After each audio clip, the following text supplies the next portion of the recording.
नमस्कार बंधुरा आमी सुदीप्ता आमार चैनेले जानाई तोमादेरके अनेक अनेक स्वागत।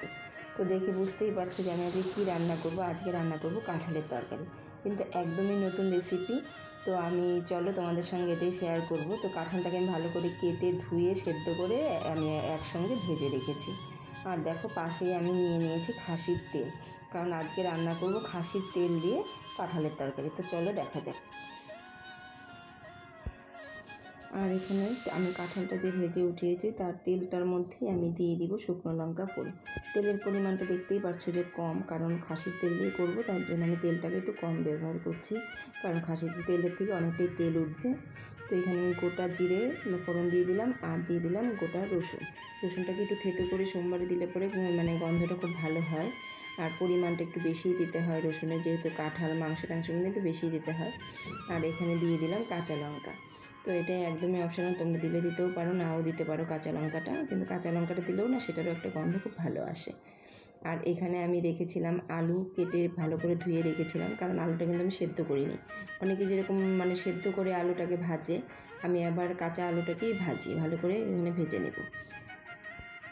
তো এর মধ্যে আমি দিয়ে দিব নুন আর হলুদ, এটা দিয়ে আমি ভালো করে লাল করে ভেজে নেব।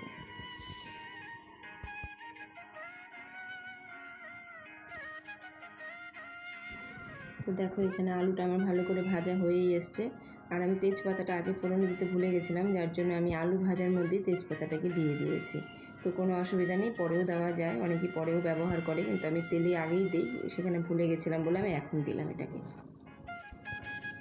তো এখানে ভাজা হয়েই গেছে। তো এর মধ্যে আমি এখন দিয়ে দিব গোটা পেঁয়াজ কেটে রেখেছিলাম, সেই পেঁয়াজ আর সঙ্গে রেখেছিলাম টমেটো।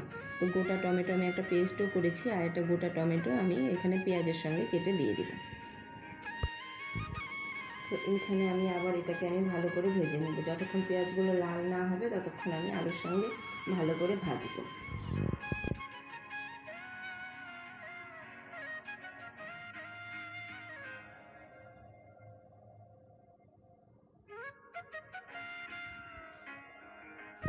তো পেঁয়াজগুলো এখানে আমার ভালো করে ভাজা হয়ে গেছে, একদম লাল করে ভেজে নিলাম।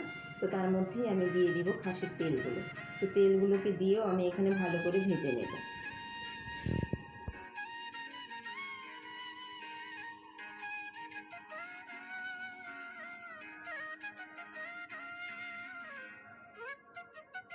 তো দেখো এখানে আমার তেলটাও ভালো করে ভাজা হয়ে গেছে, অনেকটাই ভাজা এসছে। আমি দেখো তোমাদেরকে কাছের থেকে দেখানোর চেষ্টা করছি। আর ওদিকে আমি সমস্ত মশলাগুলোকে আমি একসঙ্গে পেস্ট করে রেখেছি।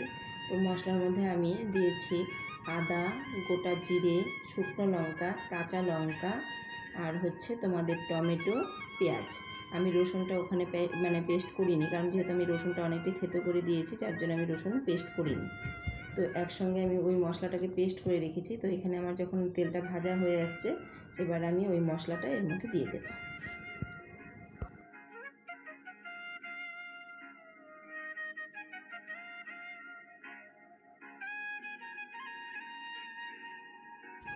তো এখানে আমি ভালো করে এখন মশলাটাকে কষিয়ে নেব, কারণ মশলাটা যতক্ষণ ভালো করে কষানো না হবে ততক্ষণ একটা কাঁচা কাঁচা গন্ধ আসবে। তো এখানে ভালো করে মশলাটা কষাবো, আর পাশ থেকে যখন তেলের মতো বের হয়ে যাবে তারপর সেটাকে আবার ভালো করে কষাবো। তো এর মধ্যে আমি একটু শুকনো লঙ্কার গুঁড়ো ব্যবহার করছি, কারণ কালারের জন্য একদমই, কারণ এটা কাশ্মীরি লঙ্কা, এটা একদম ঝাল নেই, এটা শুধু কালারের জন্য, কারণ আমি শুকনো লঙ্কা আগেই পেস্ট করে দিয়েছি এর মধ্যে। তো এখানে কালারের জন্য একটু শুকনো লঙ্কার গুঁড়ো দিয়ে দিলাম। তো এখন এটাকে দিয়ে আমি আর একটু ভালো করে নাড়াচাড়া করে নেব। তো এখানে আমার কষানো একদম হয়ে গেছে। তো এর মধ্যে আমি দিয়ে দিলাম 1 চামচ চিনি। তো চিনিটাকে দিয়ে আমি আর একটু কষিয়ে নেব। চিনিটা একদমই অপশনাল, তোমরা দিলে দিতেও পারো নাও দিতে পারো। অনেকে আছে যে রান্নায় কিন্তু একদমই মিষ্টি খায় না, আর আমরা যেহেতু রান্নায় একটু মিষ্টি খাই, তো সেই জন্য আমি একটু চিনি দিয়েছি, একদমই পরিমাণে কম দিয়েছি। তোমরা চাইলে দিতেও পারো নাও দিতে পারো। তো তার মধ্যে আমি যে কাঁঠালটাকে আমি ভেজে উঠিয়ে রেখেছিলাম, সেই কাঁঠালটাকে দিয়ে দেব, দিয়ে সেটাকে আবার একটু ভালো করে কষাবো। কষানোটা যত ভালো হবে রান্নাটা ততই ভালো হবে।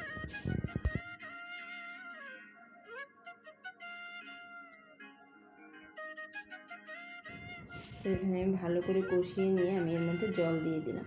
তো এখন ভালো করে একটু জাল করে নেব। আর তোমরা দেখতেই পাচ্ছ যে সাইড থেকে অনেকটাই তেল উঠে এসেছে, কারণ খাসির তেলটা বের হবেই পরে, যার জন্য আমি আগেই তেলটা কম দিয়েছিলাম। যখন আমি মানে তেল ছাড়া রান্না করতাম তখন আমি ঘি দিতাম, যেহেতু আমি খাসির তেল দিয়েছি তার জন্য আমি এখানে ঘি ব্যবহার করি। আর এখানে আমার রান্নাটা এখন কমপ্লিট হয়ে গেছে, তো এখন আমি নামিয়ে নেব রান্নাটা।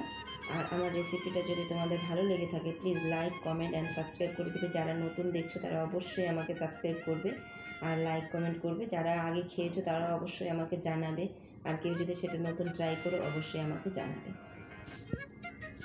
তো আজকের মতো ভিডিওটি এই পর্যন্ত। সবাই সুস্থ থেকো, ভালো থেকো।